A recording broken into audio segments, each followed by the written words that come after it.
1 जुलाई से देश भर में 3 नए आपराधिक कानून भारतीय न्याय संहिता, भारतीय नागरिक सुरक्षा संहिता और भारतीय साक्ष्य अधिनियम लागू हो गए हैं। 25 दिसंबर 2023 को राष्ट्रपति ने 3 विधेयकों को अपनी मंजूरी दी थी।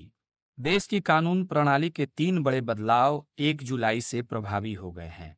3 नए कानून भारतीय न्याय संहिता, भारतीय नागरिक सुरक्षा संहिता और भारतीय साक्ष्य अधिनियम है। इन्हीं विषयों पर आज आकाशवाणी कोलकाता के हिंदी विभाग की ओर से आयोजित है परिचर्चा, जहां शामिल हैं हमारे अतिथि मेहमान doctor Sarfaraz Ahmad Khan, associate professor NUJS Paschim Bangal. साथ ही हमारे साथ शामिल हैं doctor Israj Ahmad, assistant professor of law, Surendranath law college. आप दोनों का आकाशवाणी कोलकाता की ओर से नमस्कार। सबसे पहले नए कानून क्या है?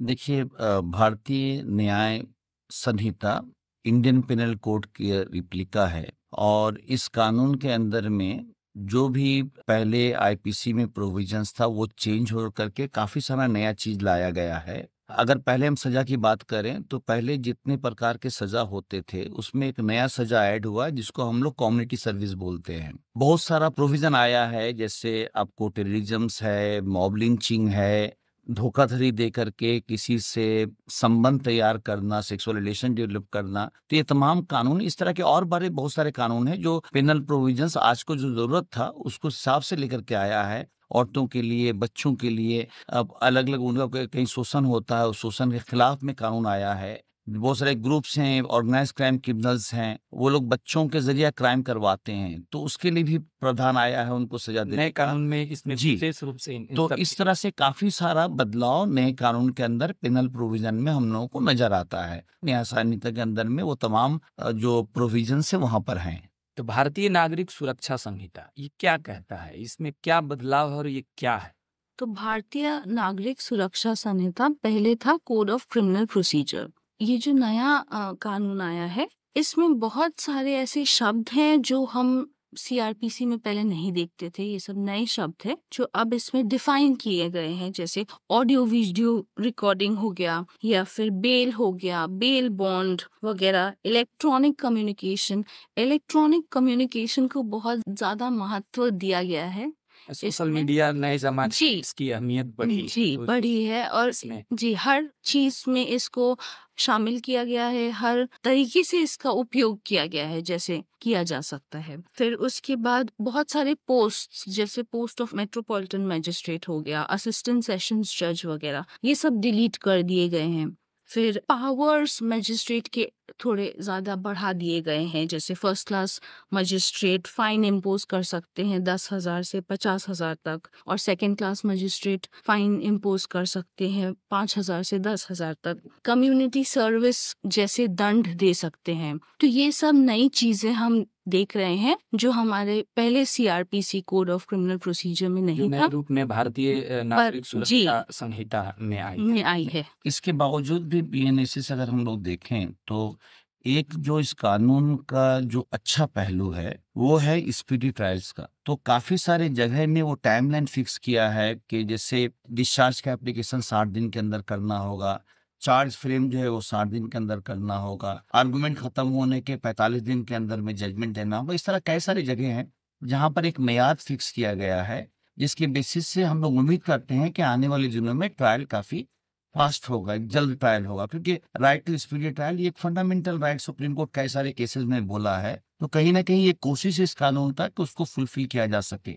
मतलब हम कह सकते हैं कि तारीख पे तारीख वाली जो पहले वाली अवधारणा थी उससे बहुत आगे हम निकल आए हैं और बेहतर होने की उम्मीद है। बिल्कुल बेहतर होगा। हम नहीं कहेंगे कि हम काफी विप्लव आ जाएगा, पर बेहतर जरूर होगा। खासकर जहाँ एडजॉर्नमेंट की बात थी वहां पर एक लिमिट लाया है कि किसी पर्सनल ग्राउंड में जो बियॉन्ड उस पार्टी के कंट्रोल में है उस ग्राउंड में सिर्फ 2 बार एडजॉर्नमेंट हो सकता है। तो ये सब अच्छी चीज है जिससे आपको ट्रायल जो है वो जल्द होगा। मतलब जो आरोपी हैं वो केस को लंबा टान नहीं पाएंगे। नया साक्ष्य अधिनियम है, ये क्या है? इसमें नया बदलाव जो प्रमुख है, जो आज के समय के हिसाब से बेहतरीन है, या हम कहें कि इसका फायदा आम नागरिकों को मिलने जा रहा है। भारतीय साक्ष्य अधिनियम 2023 इसका हमारे हिसाब से सबसे बेहतरीन पहलू जो है वो है डिजिटल एविडेंस को प्राइमरी एविडेंस से। डिजिटल एविडेंस पहले भी मान्यता था लेकिन इस रूप में नहीं था। पहले जो डिजिटल एविडेंस था वहां पर 2 धाराएं थी इंडियन एविडेंस में, 65A और 65B, 65 का ए और 65 का बी। अभी नया कानून के अंदर में ये जो कंप्यूटर आउटपुट है जो कॉपी करते हैं हम लोग वो एविडेंस में जाएगा। लेकिन पहला बार इस लॉ में कुछ डिजिटल एविडेंस को प्राइमरी एविडेंस बोला गया है। जैसे आप कोई वीडियो रिकॉर्ड कर रहे हैं अपने मोबाइल में तो उनका जो मोबाइल में सेव हुआ वो प्राइमरी है, साथ साथ क्लाउड में सेव हो रहा है तो वो भी प्राइमरी है। एक जगह सीसीटीवी फुटेज एसपी के ऑफिस में सेव हो रहा है, थाने में सेव हो रहा है, तो आपको डीएसपी ऑफिस में सेव हो रहा है, वो तीनों प्राइमरी है। तो ये जो डिजिटल एविडेंस जो प्राइमरी है ये इसका महत्वपूर्ण है कि प्राइमरी एविडेंस होने से तब वो सर्टिफिकेट नहीं लगता। और सबसे जो बेहतरीन किया है आपको साक्ष्य अधिनियम में कि जब वो इलेक्ट्रॉनिक एविडेंस को पुलिस कलेक्ट करती है और वो आउटपुट को कलेक्ट करती है तो वहां पर पहले जो सर्टिफिकेट का कोई फॉर्मेट नहीं था, नया कानून में फॉर्मेट दिया है, 2 फॉर्म है वहां पर, फॉर्म ए और फॉर्म जी। हमारे हिसाब से एक फुल प्रूफ सिस्टम को लाने की कोशिश है क्योंकि जब वो इलेक्ट्रॉनिक एविडेंस को पुलिस सीज करेगा और उसका क्लोनिंग करेगा तो जो लोग फॉर्म फिलअप करेंगे उस फॉर्म में एक जगह बोला हुआ है कि उस डिजिटल डिवाइस का हैश वैल्यू बताने का। अब वो जब सीज करने के बाद सब वो फिलअप करने के बाद साइन करके वो डिवाइस जाएगा एक्सपर्ट के पास, फॉरेंसिक साइंटिस्ट के पास में, जो आपको वो फॉरेंसिक साइंटिस्ट कंप्यूटर को लेकर के डील करते हैं, साइबर फॉरेंसिक्स काम करते हैं। अब वो साइबर फॉरेंसिक साइंटिस्ट उसको एनालाइज करेगा कि सुपर इम्पोज है कि नहीं, कोई चेंज है, कुछ रद्दो बदल किया गया है कि नहीं, और उसके बाद वो उसका सर्टिफिकेट देगा और वो कंप्लीट कंटेंट के बारे में अपना रिपोर्ट देगा, उसमें भी वो हैश वैल्यू लिखेगा। इसका मतलब ये हुआ कि जो कंटेंट सीज हुआ था और जो कंटेंट फॉरेंसिक एक्सपर्ट के पास गया था दोनों में कोई परिवर्तन नहीं है। तो एकदम फुल प्रूफ सिस्टम लेकर के लाने का कोशिश किया जाएगा। तो ये काफी अच्छा डेवलपमेंट है। और सबसे बड़ा बात ये चैलेंज आएगा पुलिस के लिए, लेकिन जो भी चैलेंजेस का प्रोविजन है कि उनको ये मैन पावर चाहिए, टेक्नोलॉजी चाहिए, लेकिन अगर इंसान के नागरिक हिसाब से को बोले तो ये आपको साक्ष्य अधिनियम का सबसे बेहतरीन प्रोविजन है। और एक नई चीजें हम देखे हैं कि इसमें कोर्ट मार्शल प्रोसीडिंग्स में भी ये अधिनियम लागू हुआ, जैसे पहले नहीं था। आर्मी, नेवी, एयरफोर्स वगैरह का अपना कानून था, पर अब ये वहाँ पे भी लागू होगा। जी एडमिसेबल रहेगा कोर्ट। जी, ये मुझे काफी इंटरेस्टिंग लगा। टेक्नोलॉजी है, जो तकनीक है, तो नए कानून और टेक्नोलॉजी में आखिर क्या समानता है या क्या महत्व बढ़ा है? देखिए, तीनों कानून है। आपको भारतीय साक्ष्य अधिनियम, भारतीय नागरिक सुरक्षा संहिता और न्याय संहिता, तीनों जगह कहीं ना कहीं टेक्नोलॉजी के यूज की बात की गई है। को सबसे बड़ा जो टेक्नोलॉजी का यूज है आज के जमाने में, जहां पर हम लोग सब वीडियो कॉन्फ्रेंस से बात करते हैं, तो ऐसे जमाने में एक व्यक्ति को कुछ साक्षी देने के लिए कोर्ट में जाना ये काफी चैलेंजिंग होता है। अब ये नया कानून में ये प्रोविजंस आया है कि जो भी प्रोसीडिंग्स है वो तमाम प्रोसीडिंग, चाहे वो इंक्वायरी हो, चाहे वो ट्रायल हो, चाहे वो एग्जामिनेशन ऑफ विटनेसेस हो, समन देने का प्रोसेस हो, ये तमाम चीज जो है इलेक्ट्रॉनिक कम्युनिकेशन के जरिए दिया जा सकता है। तो इसमें समय की बचत होगी, तुरंत वो पहुंच जाएगा। और सिर्फ एक छोटा गवाह देने के लिए, सपोज एक फॉरेंसिक साइंटिस्ट जो है वो कलकत्ता में बैठा हुआ है और केस का ट्रायल चल रहा है आपको मिदनापुर डिस्ट्रिक्ट में या सिलीगुड़ी में, वो जस्ट 15 मिनट का गवाह देने के लिए उसको कलकत्ते से सिलीगुड़ी जाना पड़ता है। अब वो जरूरत नहीं पड़ेगी, वो अपने ऑफिस में या फिर सेंट्रल पॉइंट से वो एविडेंस दे पाएगा वीडियो कॉन्फ्रेंसिंग में, सेम विक्टिम के लिए। तो ऐसे सिचुएशन में अगर ऐसा है कि विक्टिम को सपोर्ट दरकार है, प्रोटेक्शन दरकार, तो या घर बैठे या फिर कोई ऐसा जगह गवर्नमेंट चुनेगा जहां से वो वीडियो कॉन्फ्रेंसिंग के जरिए एविडेंस दे पाएगी। तो ये काफी इम्पोर्टेंट चेंजेस है नए लॉ के अंदर में। ये FIR क्या है, को कैसे हम कह सकते हैं, इसका क्या लाभ होगा, क्या फायदे हैं, और इससे आम लोग कैसे इसके माध्यम से वो अपनी शिकायतों को कैसे रख सकते हैं और कैसे इस पर काम करेगा प्रशासन? FIR हम देखते हैं कि ये एक नया कानून लाया है जिससे हम घर बैठे या जहाँ पे भी हम ऑनलाइन कंप्लेंट फाइल कर सकते हैं, इलेक्ट्रॉनिक FIR फाइल कर सकते हैं। इससे क्या हमें फायदा होगा कि जैसे हम मुंबई में गए हैं और वहाँ हमारे साथ कुछ हुआ, तो हमें कलकत्ता तक आने का इंतजार नहीं करना है, हम वहीं से ही कंप्लेन कर सकते हैं। और यहाँ आके फिर जाके 3 दिन के अंदर वो सबमिट करना पड़ता है सिग्नेचर के साथ, जो कंप्लेन किया गया है ऑनलाइन माध्यम से। तो ये एक बहुत महत्वपूर्ण बदलाव आया है। जो हमें बहुत फायदा करेगा। जी, क्योंकि इंटरनेट का ज़माना है, सोशल मीडिया का ज़माना है, जी, सभी के हाथों में मोबाइल है, नेट है। संग-संग कुछ घटनाएँ हो रही तो संग-संग उसकी सूचना पुलिस तक पहुँचना और पुलिस का उस पर कार्रवाई करना। ईएफआईआर इस मामले में शायद बिल्कुल ईएफआईआर इसमें हेल्प करेगा, पर ये जो ईएफआईआर का कॉन्सेप्ट है ये मिसनोमर है, क्योंकि इसका फायदा तो है। फायदा ये है कि अब कानून में आ गया है और अब कोई भी व्यक्ति को थाने में फॉरेन इंफॉर्मेशन इलेक्ट्रॉनिक कम्युनिकेशन से हम दे सकते हैं, लेकिन वो जो फॉर्मल एफआईआर होता है वो उसी वक्त बनेगा जब वो व्यक्ति थाने में 3 दिन के अंदर जाकर साइन करेगा। वो तभी प्रभावी होगा जब वो अपना जी। वहाँ हस्ताक्षर करे। लेकिन जो कार्रवाई है वो कार्रवाई शुरू हो जाएगा जैसे आप ईमेल से भेज दिए, तो कम से कम जो इनिशियल काम की जरूरत है, आप कहीं बाहर हैं, आपको कुछ दुर्घटना का मालूम हुआ, आप ईमेल करके भेज दिए, पुलिस अपना कार्रवाई शुरू कर दी और फिर आप थाने में गए, जाकर के आपको कागज बनाया जो पुलिस तैयार करेगा, क्योंकि फॉर्मल एफआईआर पुलिस तैयार करता है, उस पर आप सिग्नेचर कर दिए तब वो नंबर बनेगा। हम उम्मीद करते हैं कि आने वाले दिनों में गवर्नमेंट जरूर इस विषय पर काम कर रहा है कि लोग घर से बैठ करके ही जो एफआईआर का पूरा फॉर्मेट होता है उसमें फिलअप कर सकें और डिजिटली साइन कर सकें और एफआईआर रजिस्टर कर सकें।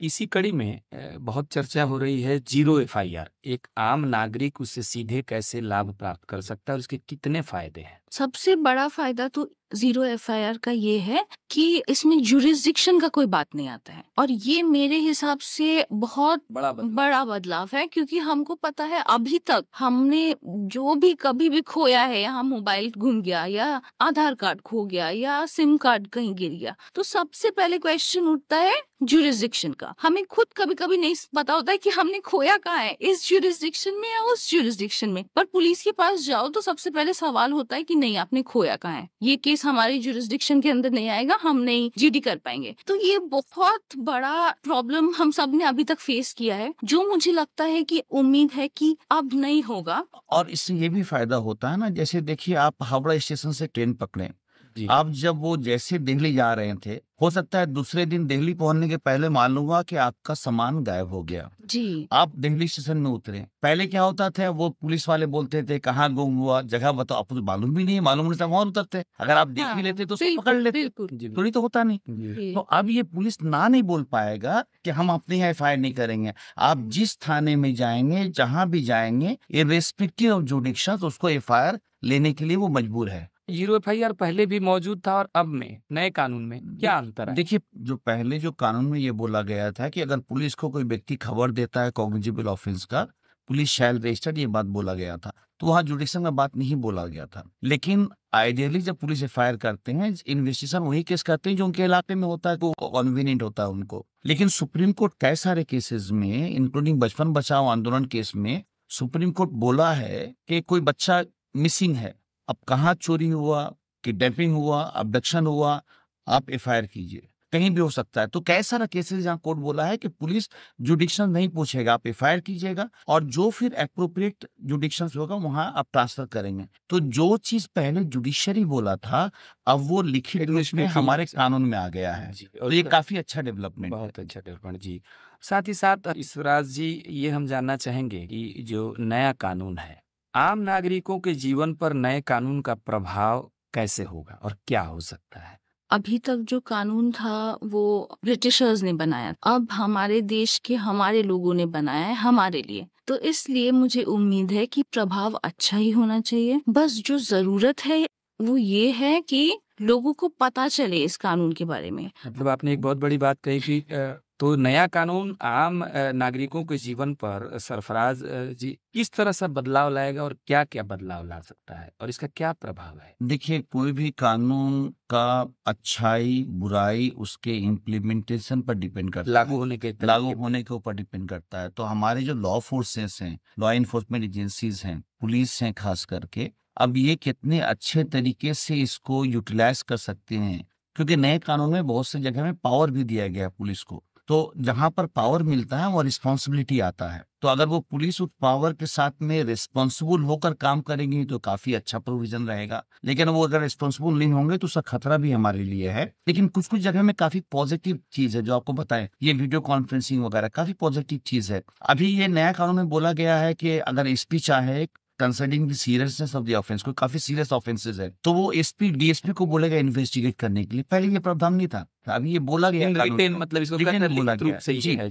तो इस तरह से बहुत सारे जगह में पहले के कानून में जो डिस्ट्रिक्ट एरिया है वहां पर एसपी एग्जीक्यूटिव मजिस्ट्रेट नहीं बन सकता था। अभी नया कानून में बोला गया है वो स्पेशल एग्जीक्यूटिव मजिस्ट्रेट बन सकता है, तो उसको पावर दिया सकता है स्पेशल एग्जीक्यूटिव मजिस्ट्रेट का, तो उसे काफी सारा हेल्प मिलेगा आने वाले दिनों में। तो इस तरह के चेंजेस हमको देखने में मिलेंगे। एक सेक्शन है 530 जहां बोला गया है कि जो भी प्रोसीडिंग्स है वो तमाम proceedings audio video electronic means से हो सकते हैं। तो ये चेंजेस जो है आने वाले दिनों में हमको हेल्प करना चाहिए।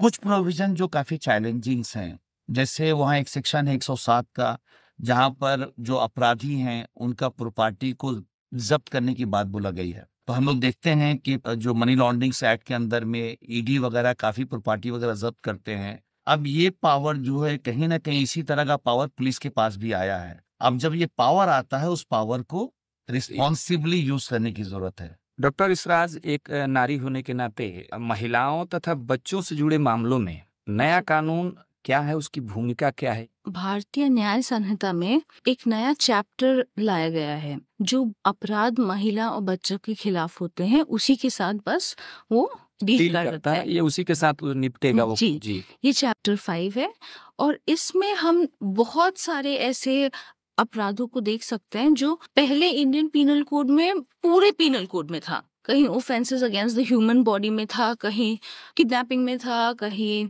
कई जगहों पे उल्लेखित। जी, एक कानून में सब एक जगह लाया गया है। डाउरी से जी, cruelty by husband, relatives etcetera, सब कुछ एक जगह लाया गया है। और एक बहुत महत्वपूर्ण चीज जो हम देख सकते हैं वो ये है कि इसमें जेंडर न्यूट्रलिटी लाया गया है, लैंगिक समानता की बात जी। तो डेफिनेशन सेक्शन में भी बोला गया है ही, पर बोला गया है ही, शी, ट्रांसजेंडर सब यूज हुआ है। और चाहे वो अक्यूज्ड का हो चाहे वो विक्टिम के लिए हो, दोनों में ही जेंडर न्यूट्रलिटी लाया गया है। पहले जैसे था trafficking of a minor girl Indian penal code में, अब हम देख सकते हैं ये चीज बदल के हो गया है ट्रैफिकिंग ऑफ अ चाइल्ड। तो ये माइनर गर्ल और माइनर बॉय दोनों को इंक्लूड किया गया है। एक और महत्वपूर्ण तब्दीली आई है, वो आई है आपको बीएनएसएस में। पहले हम लोग फॉरेंसिक साइंस को खूब स्ट्रांगली यूज नहीं करते थे। इनफैक्ट हम लोग ने एक स्टडी किया था 2003 में रेप और मर्डर केसेस को लेकर के, जहां देखा गया था सिर्फ थोड़े से केसेस में जो है वो फॉरेंसिक साइंस यूज हुआ है। अभी लॉ ये बोलता है कि हर केस जहां पनिशमेंट सजा जो 7 साल से ज्यादा है उस केसेस में पुलिस जो है वो फॉरेंसिक साइंटिस्ट का इस्तेमाल करेगा एविडेंस कलेक्शन करने में, प्रिजर्वेशन करने में। ये भी एक बड़ा पॉजिटिव है। यहाँ पर 5 साल का समय दिया गया है कि 5 साल के अंदर में स्टेट इसको लागू करेगा, पर ये जब लागू हो जाएगा तो ये क्रिमिनल जस्टिस सिस्टम को इम्प्रूव करने में काफी हेल्प करेगा। नए कानूनों के संदर्भ में एक और बात है कि केंद्र सरकार ने सभी राज्यों, केंद्र शासित प्रदेशों को भी आजादी दी है, जैसा कि नए कानूनों में कहा गया है कि वो अपनी तरफ से इसमें कुछ अमेंडमेंट वगैरह भविष्य में जो भी कुछ बदलाव है शायद ला सकते हैं, ऐसा कुछ। देखिए वो तीनों कानून जो है, न्याय संहिता या फिर आपको भारतीय नागरिक सुरक्षा संहिता या फिर साक्ष्य अधिनियम, तीनों जो हैं वो कॉन्स्टिट्यूशंस के कॉन्करेंट लिस्ट में आता है। इसका मतलब कि इस तरह के कानून को बनाने का ताकत दोनों गवर्नमेंट को भी, स्टेट गवर्नमेंट को भी है। तो स्टेट अगर चाहे तो वो डेफिनेटली अमेंड कर सकता, पर जो महत्वपूर्ण चीज ये है कि स्टेट को बहुत सारे जगह में ये इख्तियार दिया गया है कि वो रूल्स बना करके बहुत सारे प्रोविजंस को इम्प्लीमेंट करे। जैसे एक सेक्शन है अभी नए कानून में, सेक्शन 20 आया है बीएनएसएस में, पुराने कानून में 25A था जहां पर बोला गया था डायरेक्टरेट ऑफ पब्लिक प्रोसिक्यूशन। हमारे हिसाब से बड़ा महत्वपूर्ण प्रोविजंस है जहां पर हर जिला में डिस्ट्रिक्ट डायरेक्टरेट ऑफ प्रोसिक्यूशन होगा। आज के समय में प्रोसिक्यूटर्स का एक बहुत बड़ा रोल होता है क्रिमिनल ट्रायल के अंदर में, तो ये उनकी परफॉर्मेंस को इम्प्रूव करने में या फिर पुलिस और प्रोसिक्यूटर के बीच में कोऑर्डिनेशन के लिए या केसेस को स्क्रूटनी करने में एक सेक्टर में काफी रोल प्ले करेगा। अब यहाँ पर जो कानून में तो बोला दिया गया है कि हर डिस्ट्रिक्ट में डिस्ट्रिक्ट डायरेक्टरेट ऑफ प्रोसिक्यूशन होगा या स्टेट लेवल में डायरेक्टरेट ऑफ प्रोसिक्यूशन होगा, पर वो पहला शब्द में है। तो अब ये डिपेंड करता है स्टेट के ऊपर कि स्टेट अपने यहाँ बनाएगा, इसका लाभ लेगा कि नहीं लेगा। अब स्टेट के ऊपर में है कि वो एक मजबूत सिस्टम बनाए प्रोसिक्यूटर्स के लिए भी। डॉक्टर इसराज, फिर मैं आपसे मुखातिब होना चाहता हूँ कि शादी का झूठा प्रलोभन या नौकरी देने के नाम का प्रलोभन, बहुत सारे ऐसे मामले हैं। उन विषयों में शारीरिक संबंध बनाना, अनैतिक अवैध शारीरिक संबंध के मामलों में नया कानून क्या कहता है? बहुत बार हमने देखा है कि महिलाओं के साथ बहुत तरीकों का फ्रॉड होता है, किसी भी तरह का वादा कर किसी भी तरह का वादा करके उनका लाभ उठाते हैं। तो ये चीज को पनिशेबल बनाया गया है, दंड दिया गया है सेक्शन 69 ऑफ भारतीय न्याय संहिता, और ये मेरे हिसाब से बहुत जरूरी है, क्योंकि बहुत सारी महिलाएं गांव की तरफ की और भी ज्यादा, वो सच में बहुत भोली होती है, भोली सीधी होती है, ग्रामीण जी, परिवेश सीधी में जो होती है, जी, महिलाएं हैं, बिल्कुल। भरोसा कर जाती हैं सामने वाले भरोसा पर। कर जाती हैं, सच में सोचती हैं कि ठीक कैसा है ये होगा? हमसे शादी करेंगे या वैसा चीजें। तो इस चीज के लिए ये दंड देना बहुत जरूरी था। बहुत सारे प्रोविजन है जो खासकर ये जो 69 सेक्शंस की बात की गई है, उसके अंदर में शादी के नाम पर, नौकरी देने के नाम पर, प्रमोशन देने के नाम पर, डिसीटफुल, बहुत सारे लोग हैं, कोई शादीशुदा हैं लेकिन वो लड़की को ये बोलता है कि हम गैर शादीशुदा हैं, और जो वो रिश्ता बनाता है धोखा बना देना। कर धोखा देकर, ये तमाम चीजों में जहां भी ये डिसीटफुल मीन्स होता है कोई, तो तमाम केसेस में ये लागू होगा। इसके अलावा भी आप जब हम न्याय संहिता देखेंगे तो बहुत सारा नया ऑफेंसेस आया है जो काफी अच्छा है। जैसे मॉब लिंचिंग पहले नहीं था हमारे समाज में, बहुत सारे जगह में मॉब लिंचिंग हो रहा है, तो इसको भी ये रोकने में काम आएगा, जहां पर डेथ पेनाल्टी बोला गया है मॉब लिंचिंग के लिए। इसके अलावा भी आप जब ऑफेंसेस को देखेंगे तो एक खास ऑफेंसेस हम लोग को नजर आता है, वो है कि काफी सारा जो क्रिमिनल नेटवर्क है वो ऑर्गेनाइज वे में काम करते हैं, तो इसको ऑर्गेनाइज क्राइम, हालांकि वो चोरी कर रहे हैं पर वो ऑर्गेनाइज नेटवर्क सामूहिक रूप से एक नेटवर्क बना के एक बिल्कुल। संपर्क तो स्थापित। इस तरह के जो भी ऑर्गेनाइज एक्टिविटीज में हैं, चाहे वो सेक्स ट्रैफिकिंग को लेके हैं, ड्रग ट्रैफिकिंग लेके हैं, इलिसिट गुड को लेकर के, जिस तरह के भी वो ह्यूमन ट्रैफिकिंग करें, तो वो एक ऑर्गेनाइज क्राइम्स को लेकर के एक बड़ा खूबसूरत सा प्रोविजंस है 111 धारा के अंदर में, जहां उनके खिलाफ में कार्रवाई हो सकती है, वहां पर उसको डिफाइन किया गया है। फिर एक पेटी ऑर्गेनाइज क्राइम बोला गया है, जब छोटे छोटे ऑफेंसेस करते हैं जो लोग, कमिट थे कि स्नैचिंग, चीटिंग, इस तरह का पेटी ऑर्गेनाइज क्राइम, तो जो पहले तो भी चीटिंग होता था पर भी ये उससे ऊपर उठ के हो रहा है, क्योंकि यह चीटिंग जो है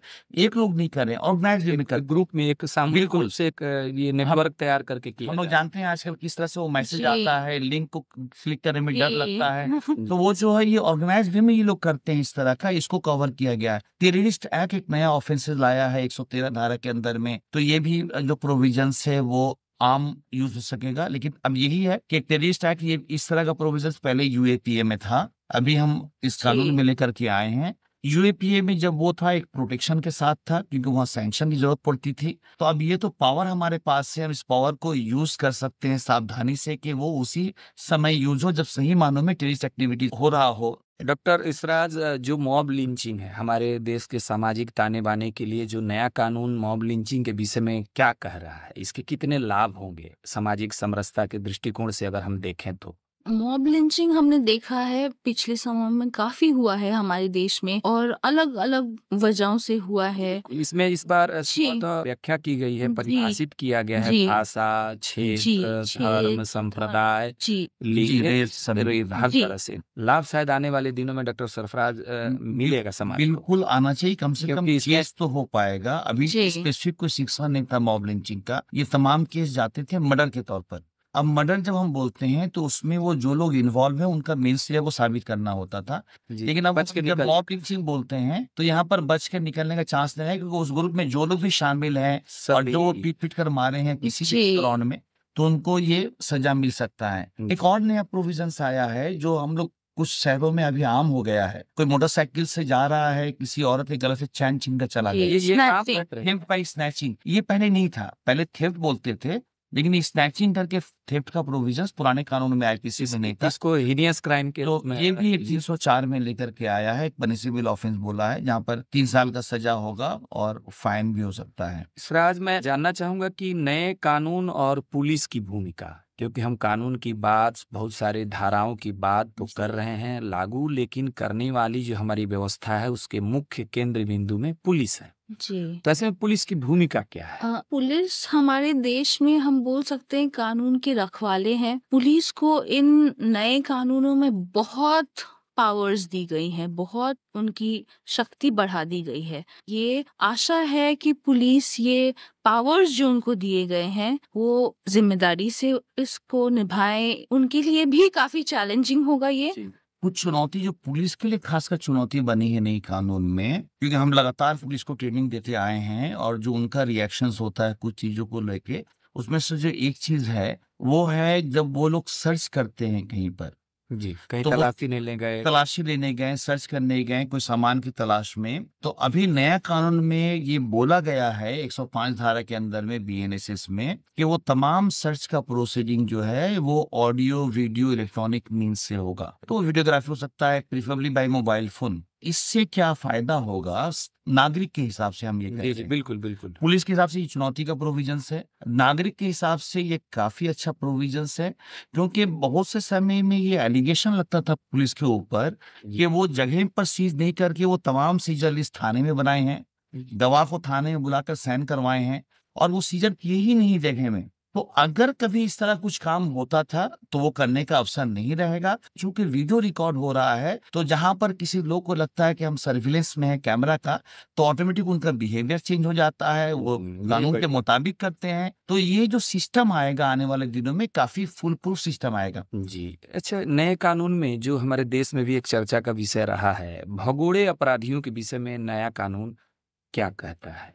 देखिए, भगोड़े अपराधियों के लिए, जैसे हमारे यहाँ देश में बहुत सारे लोग हैं किसी भी तरह का अपराध करके करके विदेश चले गए हैं, करोड़ करोड़ रुपया घपला हिंदुस्तान में है, वो बाहर चले गए हैं। ऐसे लोगों के लिए अभी जो कानून में दो तरह की चीज लाई गई है। एक, कुछ केसेस में जहां पर कोर्ट जो है उनको, जहां पर उनका सजा 10 साल से ज्यादा होने वाला अपराध किए हैं, तब उनको प्रोक्लेम्ड ऑफेंडर डिक्लेयर कर देगा, भगोड़ा अपराधी डिक्लेयर कर देगा। अब आरोपी था वो जो भागा हुआ है, और फिर उसका जो केसेस हैं वो इन एब्सेंशिया ट्रायल होगा, मैं उनके उपस्थिति में भी केस चलेगा, ट्रायल चलेगा। जी। ये पहला बार हिंदुस्तान में लागू किया है। हम ये कह सकते हैं कि दुनिया के कुछ मुल्कों में इन एब्सेंशिया ट्रायल होता है। दूसरा ये लाया गया है कि बहुत सारे भगोड़े जिनका जायदाद बाहर में है, तो उनके प्रॉपर्टी को भी जब्त करने का प्रावधान है, जहां कोर्ट के जरिए, जहां जिनके साथ म्यूचुअल लीगल असिस्टेंस के एग्रीमेंट है दूसरे देश से, वो भी कर सकते हैं। डॉक्टर इसराज, नया कानून और नारी शक्ति, उम्मीदें हैं बहुत सारी, बहुत सब कुछ अच्छा हुआ है, तो आप क्या कहना चाहेंगे? सब नारियों को उम्मीद है, आशा है ये जो नए कानून लाए गए हैं इनसे, और हम आने वाले दिनों में यही आशा करते हैं कि ये हम सब के सहायता के लिए और बेनिफिट के लिए यूज किया जाएगा। चलिए, बहुत बहुत धन्यवाद आप दोनों का आकाशवाणी से जुड़ने के लिए, और इसी के साथ समय भी हो गया आप सबसे अनुमति लेने का, तो आप दोनों आकाशवाणी आए, आपने समय दिया। आकाशवाणी कोलकाता हिंदी विभाग की ओर से आप दोनों को बहुत बहुत धन्यवाद। धन्यवाद सर, धन्यवाद।